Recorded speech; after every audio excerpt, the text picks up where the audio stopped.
The New York Fed just published a study finding that remote work, not AI, accounts for the surge in youth unemployment since the pandemic. Gratitude journaling can drop blood pressure by more than 7 points within just weeks.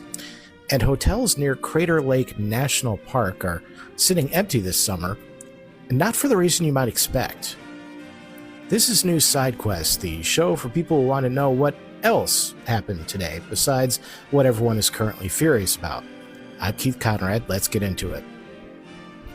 The Federal Reserve Bank of New York just published a new study this week that I want to give the full treatment it deserves because it reframes a conversation we've been having all month long about young people in the job market.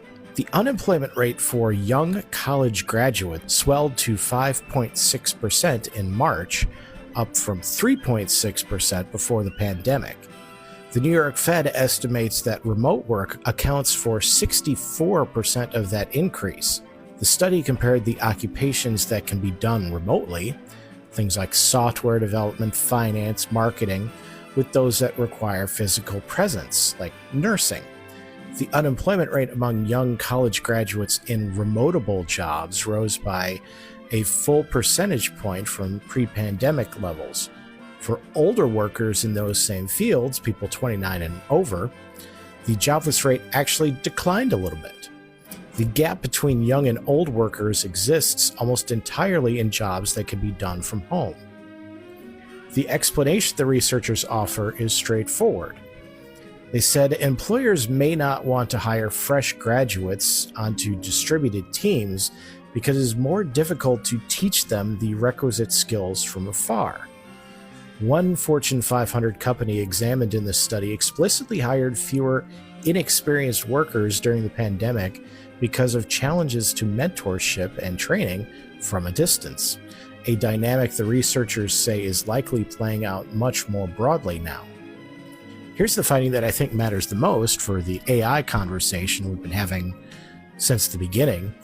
The worsening employment picture for young college graduates predates the development of AI tools like ChatGPT. And when the researchers looked at the exposure different occupations had to AI specifically, they found AI had little impact on youth unemployment. The problem isn't the robots, it's the empty offices. If you're not in the room, it's much harder to prove you're valuable, and that's exactly what this data is showing at scale. The experienced worker who spent years building relationships and reputations and demonstrable track record can work from anywhere.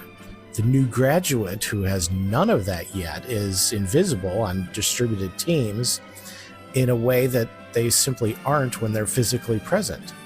That doesn't mean remote work is bad. It means remote work is fine for established workers and structurally difficult for anyone just starting out. Those are different problems with different solutions. Did you get your early career footing through being physically present somewhere, and what specifically did that proximity do for you? The relationship, the observation, the moment that happened because you were actually in the room. I just randomly ran into the office one day in 2003 because the Space Shuttle Columbia broke up on re-entry. There wasn't much to do, but people were impressed I was there to help. Looks like you've been missing a lot of work lately. I wouldn't say I've been missing it, Bob. Good one. Oh, that's terrific, Peter. A new study from the University of Illinois in Champaign-Urbana, published in the journal Cardiology Clinics, looked at what positive psychology interventions, gratitude journaling, mindfulness, optimistic training, actually do to cardiovascular health in measurable physical terms. One of the strongest results of the study came from a 12-week digital spirituality-based program that included regular gratitude journaling. Participants experienced a reduction of 7.6 points in systolic blood pressure, the top number in a blood pressure reading, within the program period. Central systolic pressure, measured closer to the heart, also improved. The mechanism behind this is more interesting than just thinking happy thoughts. Gratitude activates the parasympathetic nervous system, the branch responsible for rest and recovery, as opposed to the flight or fight response. When you write down what you're genuinely thankful for, your breathing slows, your heart rate regulates, and cortisol levels drop. The body responds to the psychological state with measurable physiological changes within just minutes. The study also found that programs with more frequent contact produce stronger results. Daily practice combined with regular weekly reinforcement appeared to provide the most reliable improvements. Brief occasional journaling helped, but consistency was the key variable. I want to acknowledge something about how the findings lands after the month we've had on this show and just the world in general. We've covered financial anxiety, existential crises, youth unemployment, cancer risk from sleep deprivation, Alzheimer's proteins, the housing market, loneliness, suicide risk. A genuinely heavy stretch of stories about things going wrong. And here's a study saying that deliberately pausing to notice what's going right has measurable effects on your body. That's not toxic positivity. That's not pretending the hard things aren't hard. It's recognizing that your nervous system responds to what you feed it, and that feeding it nothing but dread has a cost that you can partially offset by feeding it some gratitude at the same time. We should lower our blood pressure together. What are you actually grateful for right now? The real answer, the specific one, not my health and family, although I'd have to say that I'm grateful for my wife, Misty, both because this past weekend was our anniversary and just in general. Oh, how nice! Well, isn't that nice? Hotels and businesses near Crater Lake National Park in southern Oregon are reporting devastating summer booking numbers. Some properties are barely a quarter full heading into what should be peak season. Heidi McLean, in her 23rd year as owner of the Aspen Inn Motel in Fort Klamath, described the impact as just devastating. She said, "We're all just blown away by all of this. Reservations are way down." One local business owner called it a full-blown crisis for the seasonal workers who rely on a busy summer tourism season. Here's the twist, though. Crater Lake National Park is not fully closed. Only the Cleetwood Cove Trail, the one pathway to the actual lakeside, is closed for a major reconstruction and rockfall mitigation project, along with the boat tours that launched from there. The park itself, the rim drive, the overlooks, the visitor center, the lodge, are all open. But misinformation spread widely enough that a significant number of people canceled trips or never booked them, believing they couldn't access the park at all. Local business owners say they repeatedly tried to get the National Park Service to send out clarifying communications correcting the record, but they received no response. So this is a story that has two layers. The first is what we've been talking about for months, people cutting back on groceries and gas and summer travel. And the empty hotels are partly that, people who genuinely can't afford the trip. The second layer is more specific and more frustrating. Some of those empty rooms represent people who actually wanted to come and could have come, but didn't come because nobody corrected a false story in time.